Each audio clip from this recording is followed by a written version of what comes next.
नमस्कार साथियों, स्वागत है आपका आपके YouTube channel KD study by Ankit Raja. मैं अखिल आज आपको पढ़ाऊंगा कॉन्स्टिट्यूशन। इससे पहले मैं आपको एक कॉन्स्टिट्यूशन की सिलेबस की एक वीडियो मैं दे चुका था और उसी में आज पहली वीडियो आ रही है कि हमको कॉन्स्टिट्यूशन क्या होता है और हमको क्या क्या पढ़ना है, मैं ये आपको बता चुका हूं। तो देखिएगा, कॉन्स्टिट्यूशन जो है संविधान, पहले तो हम बात करेंगे कि होता क्या है, दूसरा संविधान की जरूरत क्यों है। तो पहले यह देखा जाए कि संविधान होता क्या है। तो ये देखिएगा, इसकी डेफिनेशन समझिएगा पहले आप। It is the highest law of the land, यानी भूभाग पर स्थित सर्वोच्च विधि। भूभाग पर स्थित सर्वोच्च विधि ही क्या कहलाएगा आपका? संविधान कहलाएगा। क्या कहलाएगा? संविधान। दूसरा, हमें संविधान की जरूरत क्यों पड़ी? हमें संविधान की जरूरत क्यों पड़ी? आपसे एक बात और बता दूं कि जो सबसे पहले लिखित संविधान की कल्पना की थी वो यूएसए में की गई थी, और सबसे पहला जो लिखित संविधान है वो यूएसए का ही है, अमेरिका का सबसे पहला लिखित संविधान। दूसरा, संविधान की जरूरत क्यों है? वैसे शासन का अगर देखा जाए तो जब से राजा महाराजा हैं तभी से शासन है, लेकिन संविधान की जरूरत क्यों पड़ी? तो इसके लिए आप देखिएगा, संविधान की जरूरत पड़ती है फॉर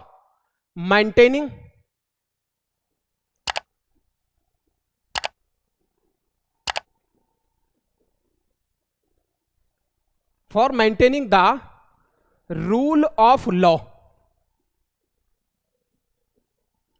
यानी विधि का शासन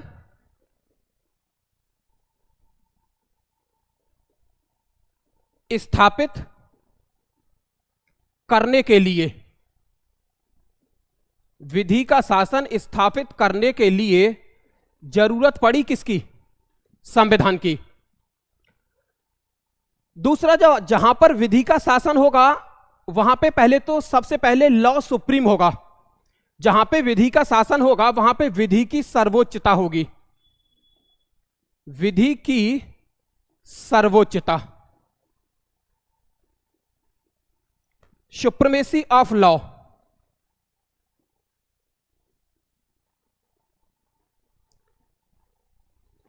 और जहां पे विधि की सर्वोच्चता होगी वहां पे व्यक्ति की स्वतंत्रता ज्यादा होगी, यानी फ्रीडम ऑफ इंडिविजुअल। वहां पर क्या होगा? व्यक्ति की स्वतंत्रता।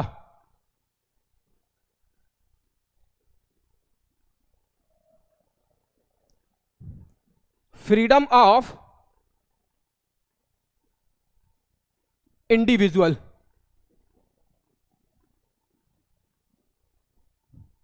वहां पर व्यक्ति की स्वतंत्रता ज्यादा होगी। यहां पे देखिएगा, दोनों का एक दूसरे से संबंध है। कैसे कि जहां पे विधि होगी वहां पे व्यक्ति की स्वतंत्रता होगी, और जहां पे सुप्रीमेसी ऑफ लॉ होगा, व्यक्ति की विधि की सर्वोच्चता होगी, वहां पे भी व्यक्ति की सर्वोच्चता ज्यादा होगी।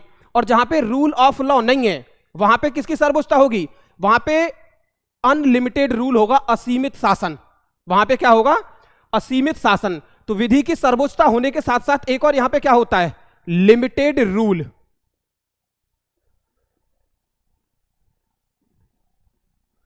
लिमिटेड रूल होता है जिसे बोला जाता है सीमित शासन। सीमित शासन का पर्याय क्या होगा?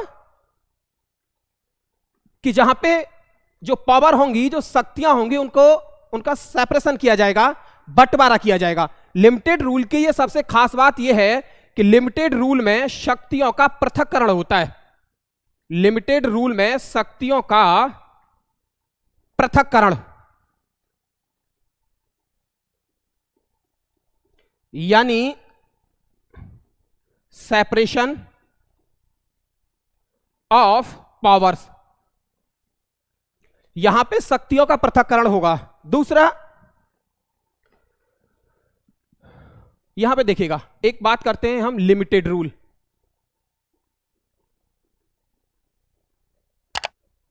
यानी सीमित शासन।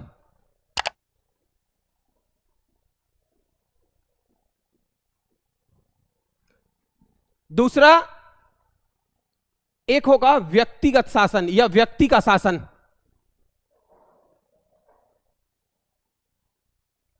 यानी इंडिविजुअल रूल।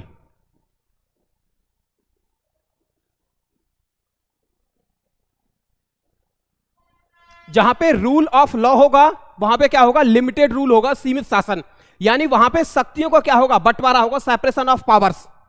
और जहां पे रूल ऑफ लॉ नहीं होगा वहां पे क्या होगा, एक किसी व्यक्ति का शासन होगा और सारी शक्तियां उसी व्यक्ति के हाथ में होंगी। नंबर एक, पहला देखिएगा, लिमिटेड रूल में क्या होगा, यहां पे शक्तियों का बंटवारा होगा। और शक्तियों का बंटवारा कैसे होगा, यहां पे आपका नंबर एक लेजिस्लेचर होगा, और लेजिस्लेचर में आपका आएगा लोकसभा और दूसरा राज्यसभा। और यहां पे क्या होगा, एग्जीक्यूटिव। यहां पे आपका आएगा कार्यपालिका। तीसरा जो होगा वो होगा ज्यूडिशरी, यानी न्याय पालिका। इसके जस्ट अपोजिट अगर बात की जाए कि जहां पे रूल ऑफ लॉ नहीं है वहां पे किसका रूल होगा, किसी एक व्यक्ति का शासन होगा। और इसके सबसे अच्छा उदाहरण है आपका नॉर्थ कोरिया। नॉर्थ कोरिया में आपका क्या है कि नॉर्थ कोरिया में लेजिस्लेचर भी कोई एक व्यक्ति होगा, वही वहां पे क्या करेगा, कानून बनाएगा। एग्जीक्यूटिव भी कोई एक व्यक्ति होगा, वही वहां पे क्या करेगा, उस कानून को इंप्लीमेंट करेगा, लागू करेगा लॉ को। और तीसरा वहां पर भी वही क्या करेगा, ज्यूडिशरी। यानी पहले मान लीजिएगा, अकबर मान लीजिएगा, जैसे हम पहले पढ़े मुगल साम्राज्य में अकबर हुआ, अकबर ही क्या करता था, अकबर ही एक राजा था, अकबर ही कानून बनाता था और उसी के द्वारा वह कानून लागू किया जाता था। इसी में आपसे अगर पूछा जाए ड्यूटी ऑफ लेजिस्लेचर, लेजिस्लेचर का काम क्या होता है, तो लेजिस्लेचर में आपका लोकसभा राज्यसभा आएगा। तो इसका काम क्या होता है, मेकिंग लॉ, यानी कानून बनाना किसका काम होगा, लेजिस्लेचर का, लोकसभा का और राज्यसभा का। दूसरा एग्जीक्यूटिव, कार्यपालिका।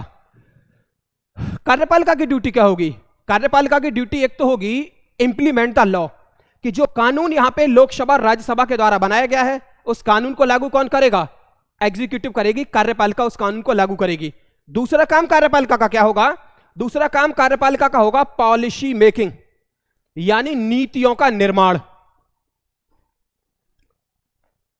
Difference between law and policy, नीति और पॉलिसी, नीति और कानून में क्या अंतर है दोनों में। सपोज कीजिएगा लॉ जो होगा, अगर आप लॉ को ब्रेक करते हो, कानून को तोड़ते हो तो आपको पनिशमेंट मिलेगा। दूसरा पॉलिसी जो होगी, जैसे पॉलिसी है make in India. Make in India क्या है कि सरकार ने एक पॉलिसी लेके I make in India. Make in India में हम सहयोग करें ना करें ये हमारी मर्जी है, और अगर हम मेक इन इंडिया में सहयोग नहीं करते तो हमको कोई भी दंड नहीं दिया जा सकता। तो पॉलिसी जो बनाता है वो कौन बनाता है, एग्जीक्यूटिव, और लॉ जो बनाता है वो कौन बनाता है, लेजिस्लेचर, यानी विधायिका का कानून बनाएगी, और दूसरा कार्यपालिका उस कानून को क्या करेगी, लागू। तीसरा सेपरेशन ऑफ पावर में तीसरा जो है वो क्या है, जुडिशरी। और जुडिशरी में आपका सुप्रीम कोर्ट, हाई कोर्ट और डिस्ट्रिक्ट कोर्ट या सबऑर्डिनेट कोर्ट बोल सकते हो उसे। इसका काम क्या होगा, प्रोटेक्ट द लॉ, यानी कोई व्यक्ति जो कानून तोड़ेगा उसके लिए दंड का जो प्रावधान होगा वो कौन करेगा, जुडिशरी, न्यायपालिका। अगर यहां पे किसी एक व्यक्ति को शासन है, किसी एक व्यक्ति का शासन है, जैसे नॉर्थ कोरिया, उत्तर कोरिया में जो वहां का रूलर है किम जोंग, और जहां पर एक व्यक्ति का शासन होगा और उसके पास सारी शक्तियां होंगी, वह उन कानूनों का क्या कर सकता है, दुरुपयोग कर सकता है। वह सॉरी कानून का नहीं, शक्ति का दुरुपयोग कर सकता है। जैसे तुलसीदास जी ने भी रामचरितमानस में एक लिखा है कि नहीं जन्मा अस जग कोहि माही, प्रभुता पाए जाए मद नहीं। यानी कोई एक व्यक्ति है जिसके पास इतनी ताकत है तो उसको कहीं ना कहीं मद हासिल हो सकता है, यानी उसको अपनी शक्ति का एहसास न रह के वह गलत काम भी कर सकता है। इसलिए इंडियन कॉन्स्टिट्यूशन में, भारतीय संविधान में और इंडिया में जो है वो रूल ऑफ लॉ है। और रूल ऑफ लॉ में क्या है, यहां पे सेपरेशन ऑफ पावर्स, शक्तियों का बंटवारा। एक चीज मैं आपको साथ के साथ एक और बता दूं कि एग्जीक्यूटिव में कौन कौन आता है, कार्यपालिका में कौन कौन आता है। तो पहले देखिएगा एग्जीक्यूटिव, कार्यपालिका। दोस्तों कार्यपालिका जो होती है, अगर देखा जाए तो कार्यपालिका के दो प्रकार होते हैं। दो प्रकार कौन कौन से होंगे? एक होगी आपकी स्टेबल एग्जीक्यूटिव, इसको बोला जाएगा स्थायी कार्यपालिका।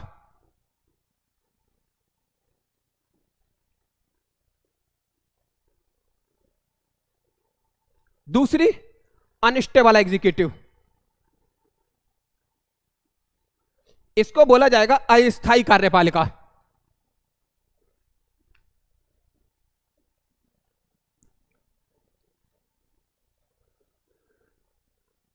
स्टेबल एग्जीक्यूटिव में जो आपका आता है वो आते हैं bureaucrats. For example IAS, IPS, IRS.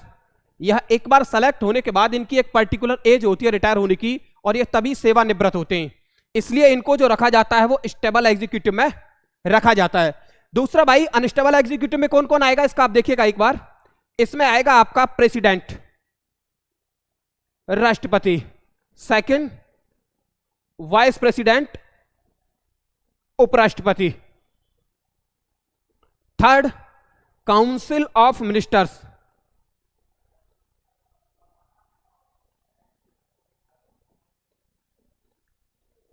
मंत्री परिषद। ये आपका किस में आएंगे? अस्थायी कार्यपालिका में। ये क्यों आएंगे? देखिएगा, president, tenure of president is 5 year, tenure of vice president 5 year, यानी राष्ट्रपति उपराष्ट्रपति 5 साल के लिए बनाए जाते हैं। उसके बाद ये क्या होंगे, फिर से या तो ये रीइलेक्ट हो सकते हैं या कोई नया व्यक्ति चुन के आ सकता है। तो इनका जो कार्यकाल हुआ, टेन्योर हुआ, वो कितना हुआ? 5 ईयर। इस वजह से इनको जो रखा जाता है वो किस में रखा जाता है? अनस्टेबल एग्जीक्यूटिव में। काउंसिल ऑफ मिनिस्टर्स, मंत्री परिषद, a group of ministers called council of ministers. मंत्रियों के समूह को क्या बोला जाता है? मंत्री परिषद बोला जाता है। इसका कार्यकाल कितना होगा? वैसे काउंसिल ऑफ मिनिस्टर्स जो रिस्पॉन्सिबल होती है, मंत्री परिषद जो उत्तरदायी होती है, वो किसके लिए होती है? लोकसभा के लिए। और लोकसभा का कार्यकाल कितना होगा दोस्तों? 5 साल। तो मंत्री परिषद का भी जनरली सामान्यतः जो कार्यकाल होता है वो कितना होता है? 5 साल। ठीक है, तो आपके ये थी एग्जीक्यूटिव यानी कार्यपालिका। दूसरा, एक और हम बात करें कि रूल ऑफ लॉ जहां पे होगा वहां पे एक और चीज होगी। क्या होगी? वो वहां पे होगा स्टेट यानी राज्य। हम जो पढ़ रहे हैं वो क्या पढ़ रहे हैं? कॉन्स्टिट्यूशन। और कॉन्स्टिट्यूशन जो है, संविधान जो है, ये एक हिस्सा है किसका? पॉलिटिकल साइंस का। और जब आप पॉलिटिकल साइंस पढ़ेंगे तो उसमें इंडिया को जो बोला जाएगा वो क्या बोला जाएगा? स्टेट। मैं आपको बताता हूं, जैसे देखिएगा देश, और दूसरा राष्ट्र, और तीसरा है भाई राज्य। हम क्या पढ़ रहे हैं? कॉन्स्टिट्यूशन, संविधान। हम क्या पढ़ रहे हैं? कॉन्स्टिट्यूशन, संविधान। तो संविधान के अनुसार इंडिया इज ए कंट्री, और इंडिया इज ए नेशन, और इंडिया इज ए स्टेट। संविधान के अनुसार भारत क्या होगा? देश होगा, राष्ट्र होगा, या राज्य होगा? तो कॉन्स्टिट्यूशन के अकॉर्डिंग, संविधान के अनुसार इंडिया क्या है? भारत एक राज्य है। वो कैसे है उस पर थोड़ी देर में चर्चा करेंगे। पहले अगर बात की जाएगी कि देश किसको कहा जाएगा, भारत देश है, लेकिन कॉन्स्टिट्यूशन के अकॉर्डिंग, संविधान के अनुसार भारत एक देश नहीं है। तो देश किसको कहा जाएगा? किसी भी देश की एक भौगोलिक स्थिति, एक ज्योग्राफिकल टर्म को आप, या ज्योग्राफी आप पढ़ोगे तो वहां पे आपको क्या मिलेगा? एक देश मिलेगा। नेशन आपका कहां पे मिलेगा? अगर आप सोशियोलॉजी पढ़ते हैं, सोशियोलॉजी में जो टर्म होगी वो किसकी मिलेगी आपको? नेशन की मिलेगी, एक राष्ट्र की। और जब आप कॉन्स्टिट्यूशन पढ़ेंगे, संविधान पढ़ेंगे, तो आप उसमें क्या पढ़ेंगे? इंडिया को, भारत को क्या कहेंगे? एक स्टेट कहेंगे, एक राज्य कहेंगे। तो एक स्टेट के लिए, एक राज्य के लिए कितने तत्वों की आवश्यकता होगी? एक राज्य के लिए अगर आप किसी को राज्य कहेंगे तो उसके लिए कितने तत्व आवश्यक हैं? तो एक राज्य के लिए जो आवश्यक तत्व है वो कितने होने चाहिए? 4। नंबर 1, निश्चित भूभाग, सर्टेन स्पेस।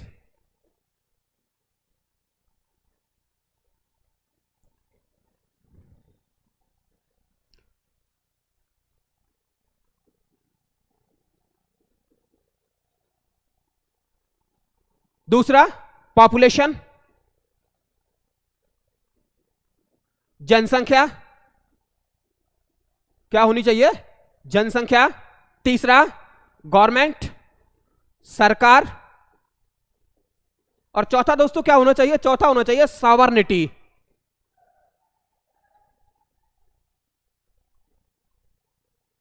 चौथा क्या होना चाहिए? सॉवरेनिटी, यानी जिसे बोला जाएगा संप्रभुता।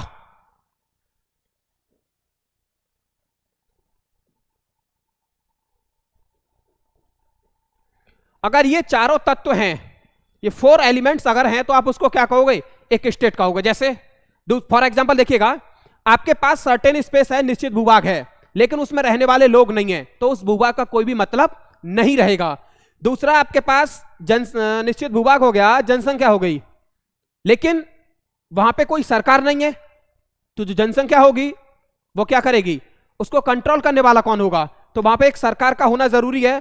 तीसरा, जो सरकार होनी चाहिए, गवर्नमेंट तो होनी चाहिए, वो एक सॉवरेन गवर्नमेंट होनी चाहिए, संप्रभु सरकार। संप्रभु सरकार कौन सी होगी? जो अपने इंटरनल और एक्सटर्नल डिसीजंस, जो अपने आंतरिक और बाह्य निर्णय स्वयं ले सके। हमें पाकिस्तान से रिश्ते रखने हैं या नहीं रखने, ये हम खुद तय करेंगे, ना कि ये अमेरिका तय करेगा। अब दोस्तों, पहले वाला भारत नहीं है जो कि अमेरिका के कहने पर यहां पे हमारे कुछ भी काम हो सकता था। अब भारत क्या है? एक मजबूत भारत है, और भारत जो है वो पहले से ही सॉवरेन है। तो मजबूती के साथ जब भारत आगे बढ़ रहा है, तो इंडियन गवर्नमेंट जो है वो क्या है? एक सॉवरेन गवर्नमेंट।